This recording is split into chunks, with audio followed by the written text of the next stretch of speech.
Olá, meus irmãos. A paz do Mestre Jesus esteja com todos vocês. Que Deus abençoe quem me ouve. Que o Senhor Deus Todo-Poderoso possa vir falar conosco, sempre por intermédio da sua santa e poderosa palavra. Palavra que é poderosa para nos levar além. Palavra que é poderosa para mudar a nossa vida de direção. Palavra que é poderosa para nos salvar, a nós, a nossa casa e todos aqueles que, assim que nos ouvem e observam a mudança implantada pelo Senhor em nós, começam a acreditar em Deus. Vamos lá? Vamos para mais uma palavra?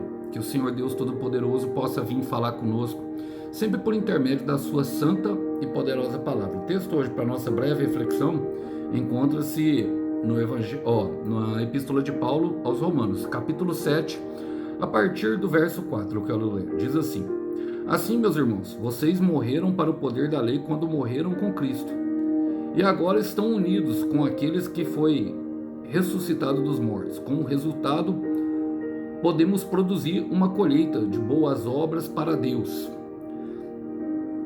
Quando éramos controlados pela natureza humana, desejos pecaminosos atuaram dentro de nós. A lei despertava esses desejos maus, que produziam uma colheita de obras pecaminosas, cujo resultado era a morte. Agora, porém, fomos libertos da lei, pois morremos para ela. E já não estamos presos ao seu poder. Eu quero repetir, já não estamos presos ao seu poder. Podemos servir a Deus não da maneira antiga, obedecendo à letra da lei, mas da maneira nova, vivendo no Espírito. Quero repetir, vivendo no Espírito. Irmãos, Paulo escreveu as cartas aos Romanos. Eu gosto de contextualizar porque, primeiro, está sempre entrando pessoas novas e eu não sei quem é que vê do outro lado. E quanto mais nós repetimos o porquê serve esse ensino, mais ele cria raízes dentro de nós.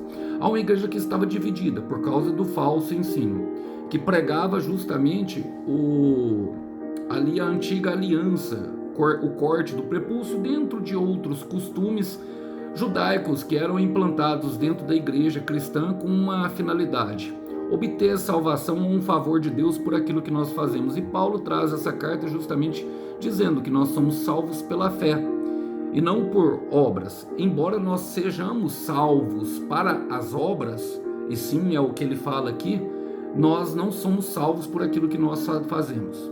E isso deve estar dentro de nós, deve estar ali plantado dentro de nós, porque aquilo que nós fazemos também é pela graça, porque é a graça que nos capacita justamente a correr do pecado e a plantar a boa semente. Mediante isso eu quero aqui fazer as aplicações pertinentes a esse versículo. Ele fala assim: meus irmãos, vocês morreram para o poder da lei, quando morreram com Cristo, e agora estão unidos com aquele que foi ressuscitado dos mortos. Isso é um grande ensino para nós, irmãos. Por quê? Qual é o poder da lei? Bom, ele tem alguns poderes. Primeiro, quem cumpre crê que é melhor que os outros, e quem não cumpre se sente desprezado. Outra coisa, a lei, ela nos traça limites, e os limites, eles são bons, irmãos.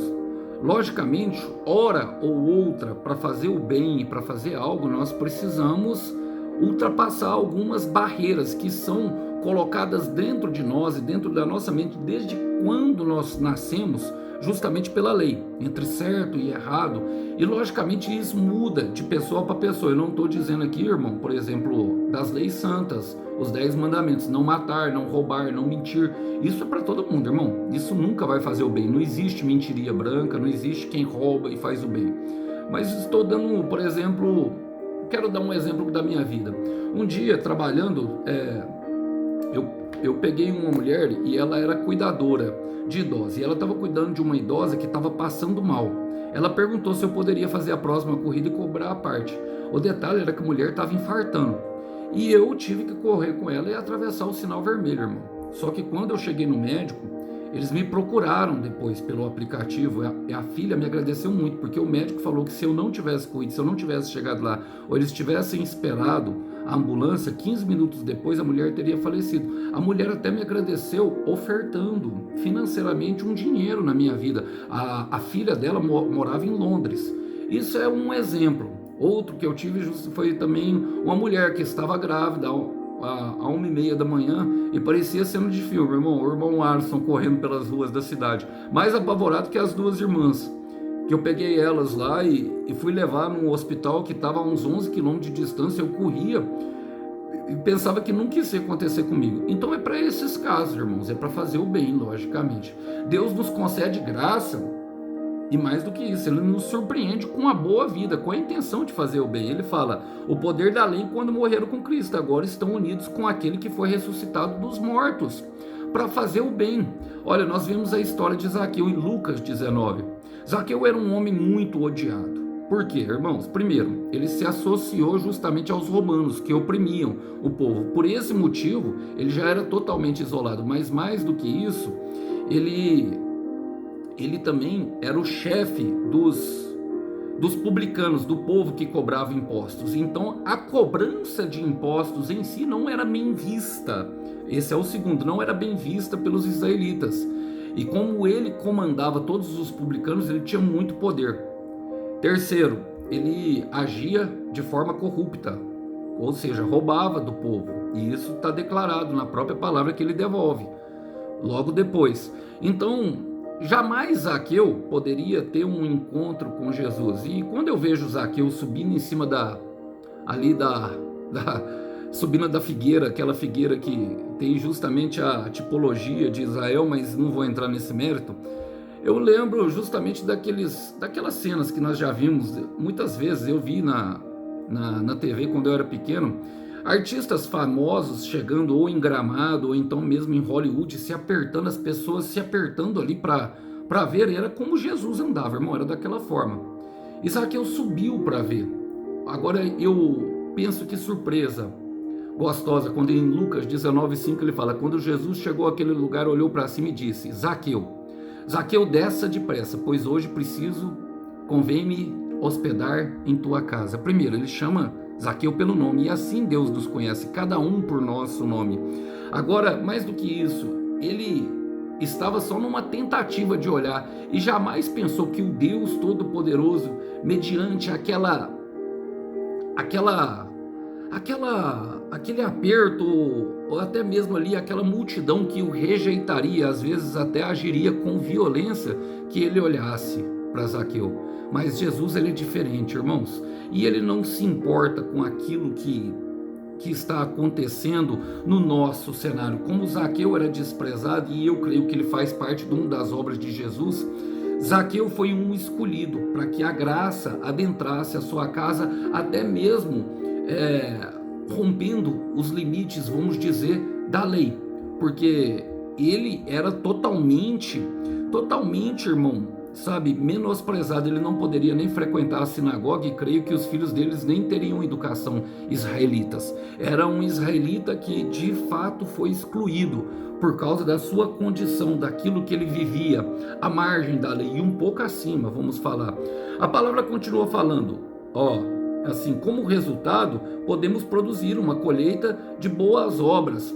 Jesus fala assim, para ele no versículo 6, desce depressa a sua casa, e o recebeu com muita alegria. A palavra conta logo depois que no versículo 8 ele fala assim, Zaqueu se levantou e disse ao Senhor, escute, Senhor, eu vou dar a metade dos meus bens aos pobres, e se roubei alguém, vou devolver alguém. A confissão, 4 vezes mais, ou seja, haveria restituição, que era aquilo que a lei judaica mandava. Então, irmão, a gente precisa entender o quê? Que Jesus entra na nossa casa. E o que ele faz, irmão? A porta, ele abre. A porta da cela está aberta, irmão. Mas quem toma a decisão justamente de sair da cela sempre será nós, irmão. Essa decisão sempre será nossa. E ela tem uma motivação especial. Qual? As boas obras. Colheita de boas obras. Olha o que a palavra fala, como resultado podemos produzir uma colheita de boas obras, irmão.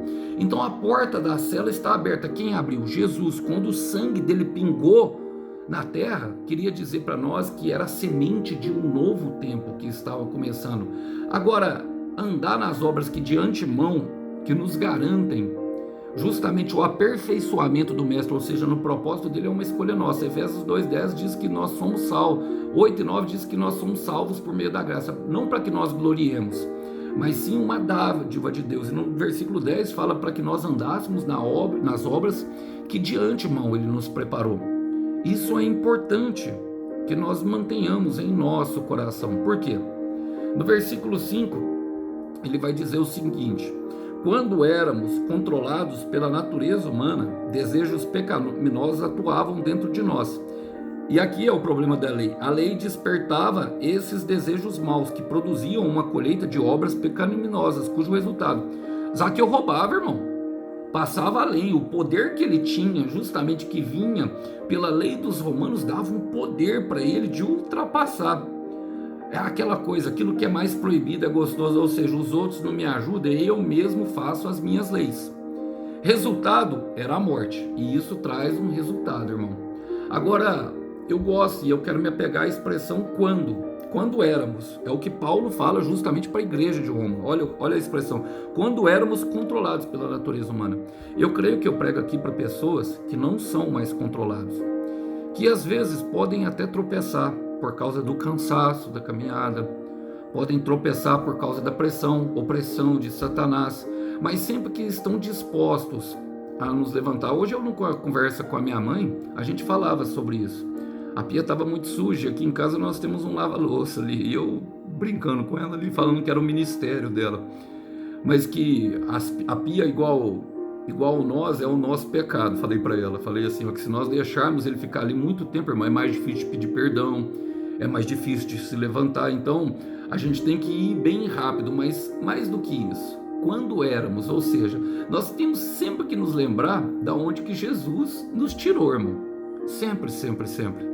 E eu gosto dos milagres de Jesus porque eles são ilustrativos. Quero ler mais um, justamente um dos primeiros que Marcos registra. Marcos 2 conta a história de um homem que era paralítico, que os 4 amigos o levaram por cima da casa e o abaixaram na frente de Jesus, porque a multidão atrapalhava. E a multidão, ela tem essa peculiaridade, ou seja, essa particularidade. O que? Ela nos atrapalha, às vezes, a chegar perto de Jesus. Às vezes a multidão não nos ajuda. E como bom é ter 4 amigos que, vendo uma pessoa que não consegue se locomover, e o paralítico representa isso. As 2 doenças que Jesus mais curou foi os paralíticos e os cegos, logicamente relatado, irmão. Eu não estou dizendo que foram mais, mas relatado nos evangelhos, junto com surdos e mudos. E eles têm uma tipologia. Essas doenças tipificam, por exemplo, o paralítico, aquele que quer andar, mas que não consegue, está travado justamente por causa do pecado. E o cego é aquele que até sabe o caminho, mas que não consegue enxergar, que está na escuridão. E o que esse pecado quer dizer para nós, irmão? Porque quando o Senhor Jesus cura ele, em Marcos 2, eu quero ler o versículo 11 e 12, logo depois dele confrontar os fariseus, porque os fariseus falaram que não poderia curar no sábado, e o Senhor Jesus estava ali, não poderia perdoar pecados, que quem teria autoridade era só Deus. O Senhor Jesus disse na frente dos fariseus, Marcos 2, versículo 11, eu digo a você, levante-se, pega a sua maca e vá para casa. No mesmo instante, o homem pegou e levantou na frente de todos, pegou a cama e saiu. Todos ficaram muito admirados e louvaram a Deus, dizendo, nunca vimos coisa assim. Por que, irmão, pegar a maca? Porque, primeiro, seria proibido carregar a maca dele no dia de sábado. Seria proibido ele carregar a própria maca. Mas ele mesmo, obedecendo ao Senhor Jesus, porque o Senhor Jesus curou, a maca quer dizer que ele olharia para onde Deus tinha tirado ele. Ele deve ter andado muito tempo naquela maca. Ele deve ter ficado muito tempo paralisado. Então eu estou pregando aqui para pessoas que se sentem presas. Embora a cela esteja aberta, embora, sabe, o Senhor já derramou o seu sangue, embora a semente de novo tempo já exista, mas o Senhor te diz hoje, levante-se, pega a tua maca, mas jamais esqueça De onde ele te tirou quando éramos pecadores? É o que Paulo fala. Éramos controlados pelo nosso pecado. Éramos paralisados pela maca. Olha, despertava desejos maus. Esse homem, eu creio que ele teve desejo até mesmo de perder a própria vida. Quantas vezes murmuramos, o que eu estou fazendo aqui? Todos os profetas passaram por isso, irmão. A palavra fala que no mesmo instante, porque é assim quando a palavra vem, irmão. No mesmo instante. Olha, e aqui eu já quero partir para o final. Por quê? Agora, porém, e Paulo está falando a mesma coisa para os romanos. Agora, porém, fomos libertos da lei. Fomos libertos de tudo, meu irmão. São em liberdade que Deus nos chamou para andar, pois morremos para ela e já não estamos mais presos ao seu poder. E eu quero profetizar aqui porque eu creio que estou ouvindo e estou vendo pelos olhos do Espírito correntes sendo lançadas ao chão. Deus vai soltar todas as amarras. Deus vai soltar todas as amarras, irmão. Olha, maior do que a lei, irmão, é a palavra de Deus. E Deus nos capacita. Em Daniel 3, eu não canso de contar essa história. A de Sadraque, Mesaque e Abednego, que de frente ao rei Nabucodonosor, exigiu deles que pela lei, pelo decreto, que eles estavam ali subordinados, se prostrassem. Mas maior é a lei de Deus, irmão. E a fé na palavra de Deus, ela deve ser maior do que qualquer lei, qualquer algo que seja implantado a nós, irmão, pelo homem. Aquela lei era justamente uma afronta ao Deus vivo na questão da adoração. Eles talvez imaginassem os próprios mandamentos do Senhor, porque eles estavam em terra estrangeira, falando na mente por meio do Espírito Santo. Não deveremos adorar a imagens e esculturas. Irmãos, e maior do que qualquer coisa que exista, para nós cristãos, é a palavra de Deus, irmãos. E muitas vezes nós vamos ser colocados à prova justamente por aqueles que não servem. Agora, o sistema, irmão, jaz no maligno. E precisamos entender que muitas vezes vamos ser colocadas nas fornalhas de fogo ardente.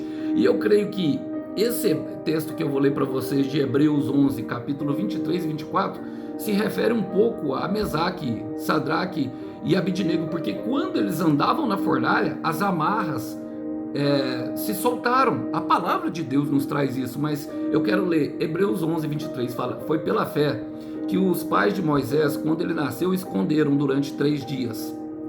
Aliás, irmão, não é esse não, é versículo 33 e 34. Pela fé, eles lutaram contra nações inteiras e venceram. Fizeram o que era correto, receberam o que de Deus lhe havia prometido, fecharam a boca de leões, apagaram incêndios terríveis e escaparam de serem mortos a espadas. Está falando justamente dos incêndios e do fogo, irmão, que é depurador, ou seja, da pressão que nós sofremos de um sistema ao querer justamente obedecer a Deus pela fé.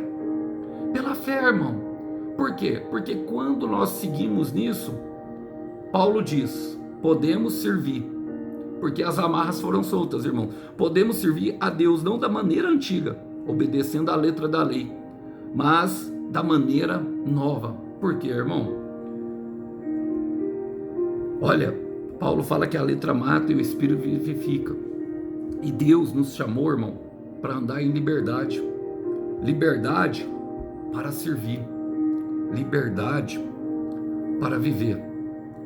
E logo isso me traz algo no meu coração que eu creio que alguém precisa muito ouvir. Alguém que se sente preso às amarras da sociedade. Alguém que se sente preso às amarras dos padrões impostos pela cultura da beleza. Pessoas que se sentem presas às amarras justamente da ostentação que domina, de fingir para todo mundo que está bem, até mesmo para os de dentro de casa. Esconde o choro. Olha, liberdade é coisa séria no céu. Um dos ministérios do Senhor Jesus foi justamente libertação. E conhecerão a verdade, e a verdade vos libertará. Liberdade é coisa séria para Deus, irmão. Liberdade é coisa séria do céu. A palavra fala em 2 Coríntios capítulo 3, versículo 17, que aonde o Espírito está, Ali a liberdade. Podemos servir a Deus, liberdade para servir, não da maneira antiga, esquecendo-me das coisas que para trás ficam, para viver o novo, obedecendo a letra da lei, mas da nova maneira, vivendo no Espírito. Logicamente, Cristo tem uma lei. Já falei para vocês, irmão, que uma nova aliança, uma nova lei. E aqui é onde o respeito e o amor são, de fato, irmãos, a lei. Eu quero repetir isso. Respeito e amor é lei. Eu quero repetir. Respeito e amor é lei. E quando eu penso naqueles homens sempre andando, irmão, justamente naquele caminho, passeando, onde houve a libertação, inclusive do rei Nabucodonosor, que depois decretou que o Deus de Sadraque, Mesaque e Abidnego, eu sempre lembro desse texto aqui, ó, junto com eles, em concomitante. Quero ler com vocês. Olha, Isaías capítulo 43, versículo 1 e 2 diz assim: mas agora, povo de Israel, mas agora, o Senhor Deus que criou tudo diz: não tenha medo, pois eu o salvarei. Eu chamei pelo seu nome, Zaqueu, e você é meu. No versículo 2 fala: quando atravessar as águas profundas, eu estarei ao seu lado, e você não se afogará. Quando passar pelo meio do fogo, as chamas não queimarão. Então não ande com medo, irmão, não ande com medo. E mesmo que a vida lhe imponha pressão, sempre escolha pela palavra que foi implantada em teu coração. Quanto essa palavra estiver no teu coração, Deus se responsabiliza por soltar as amarras dos que estão em voltas e fazer um milagre na tua vida. Quando passar pelo fogo, as chamas não arderão. Que os irmãos possam ficar com essa breve mensagem, lembrando que o Cordeiro nos chamou para andar em liberdade, liberdade de espírito, liberdade de vida, um lugar onde a vida seja mais leve, um lugar onde nós não tenhamos medo de tocar os pés no chão e nem de cair. Que Deus abençoe os irmãos, que essa palavra possa ficar como breve meditação. A paz do Mestre Jesus esteja com todos. Até uma próxima. Tchau, tchau.